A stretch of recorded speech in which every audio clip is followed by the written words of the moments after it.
I'm vaguely aware of maybe one or two of those stories, but let's see what we can find in detail. I'm actually going to start with The Mummy, as this one is somewhat based in reality. Mummies, the intentionally or accidentally preserved bodies of humans or animals, are found all over the world. However, most people associate mummies with the entombed, sarcophagus-bound Egyptian mummies found along the Nile. In their first appearances in 19th century literature, mummies were mostly female and served as romantic interests for the protagonists. This followed the French colonization of Egypt, helping to romanticize the East. It was not until 1932's The Mummy, starring Boris Karloff, that the mummy became a monster to be feared. This change followed the supposed curse of Tutankhamun, which is said to have claimed the lives of several of the original expedition members that discovered King Tut's tomb. The origin of the vampire is hard to pin down. Vampires and vampirism have been in stories as far back as Mesopotamia, though these were typically demons that sucked the blood of their victims. Modern vampires, the undead, blood-sucking, sun-fearing monsters, came about from the oral traditions of southeastern Europe and were thought to be revenants, or created by a corpse possessed by a malevolent spirit, or, yes, being bitten by another vampire.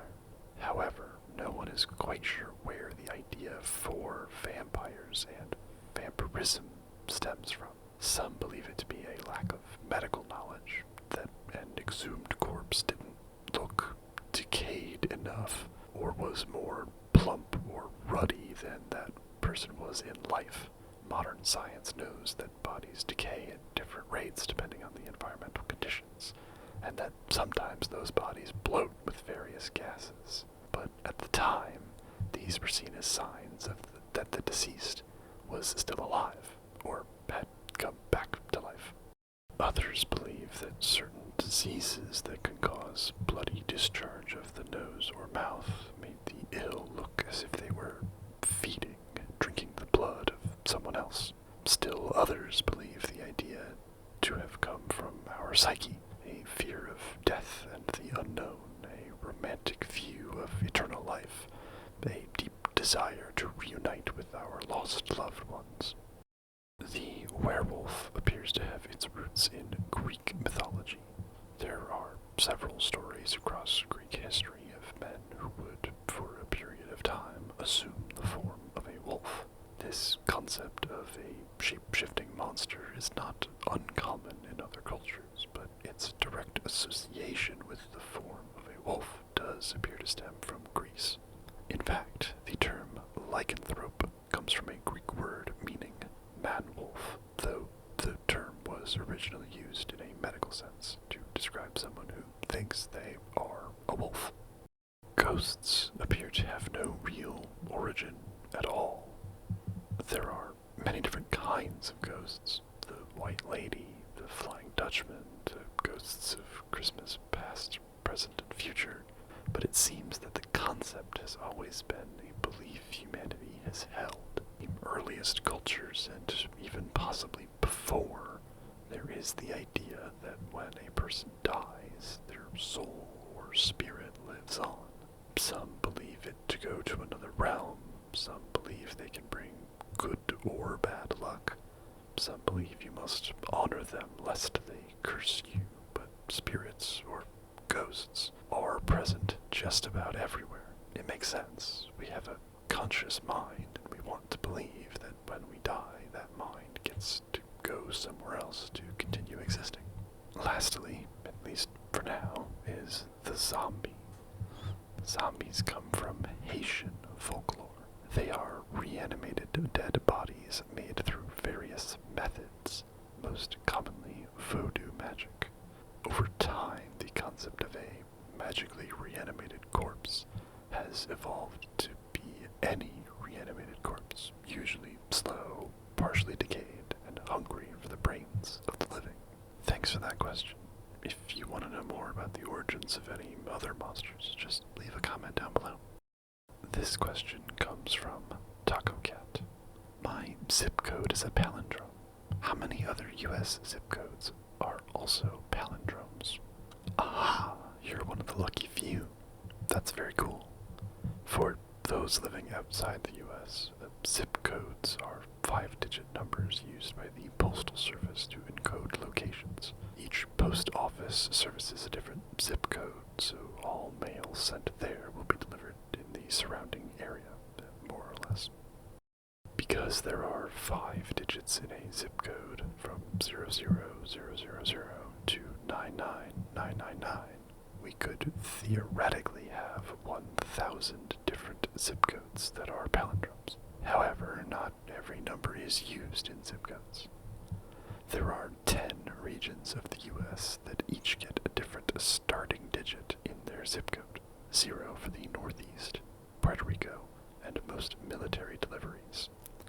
1 for New York, Pennsylvania, and Delaware. 2 for the middle of the East Coast. 3 for the Southeast, including Tennessee. 4 for the states directly north of Tennessee. 5 for the north central states, those that border Canada along the northern central portion of the U.S. 6 for the traditionally Midwest states right in the center of the U.S. 7 for the south central states. 8 for the Rocky Mountain area. And 9 for the West Coast, Alaska, Hawaii, and all our Pacific Island territories. So, let's find a list of US zip codes somewhere and count them. Wow, not nearly 1,000, but my gosh, are there a lot.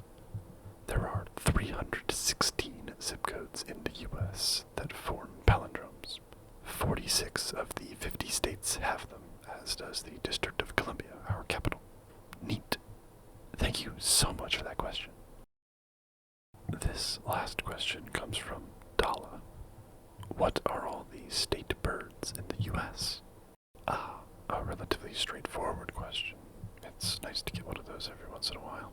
For those who might not know, while the U.S. has national symbols like our flag and the bald eagle, each state has its own set of these as well. Most, if not all states, have a state bird, typically one that is found in its region of the U.S. These are the birds so chosen. The American robin, the state bird of Connecticut, Michigan, and Wisconsin. The Baltimore oriole, the state bird of Maryland, and the name of Baltimore's Major League Baseball team. The black-capped chickadee, the state bird of Massachusetts. The blue hen chicken, the state bird of Delaware. The brown thrasher, the state bird of Georgia. The cactus wren, the state bird of Arizona. The California gull, the state bird of Utah. Wait, what? Alright, while named after California, they are actually seen all across the northwest of North America, as far north as Canada and even as far south as Mexico. As a migratory species, there are few places where they can be seen year-round, but one of those places is in Utah. The California quail, the state bird of California. The Carolina wren, the state bird of South Carolina. The chickadee, the state bird of Maine, and the only state bird not to be a specific species. The common loon, the state bird of Minnesota. The eastern bluebird, the state bird of Missouri and New York. The eastern brown pelican, the state bird of Louisiana. The eastern goldfinch, a subspecies of the American goldfinch. This is the state bird of Iowa and New Jersey. The greater roadrunner, the state bird of New Mexico. The hermit thrush, the state bird of Vermont. The lark bunting, the state bird of Colorado. The mountain bluebird, the state bird of Idaho and Nevada. The nene, also known as the Hawaiian goose, the state bird of Hawaii. The northern cardinal, the state bird of Illinois, Indiana, Kentucky, North Carolina, Ohio, Virginia, and West Virginia. The northern mockingbird, the state bird of Arkansas, Florida, Mississippi, Tennessee, and Texas. The purple finch, Rhode Island red, the state bird of Rhode Island. It is a chicken. The ring-necked pheasant, the state bird of South Dakota. The scissor-tailed flycatcher, the state bird of Oklahoma. The western meadowlark, the state bird of Kansas, Montana, Nebraska, North Dakota, Wyoming, and Oregon. Oregon is extra specific with their choice, making the western meadowlark their state songbird, while the osprey is their state raptor. The willow goldfinch, another subspecies of the American goldfinch, this is the state bird of Washington.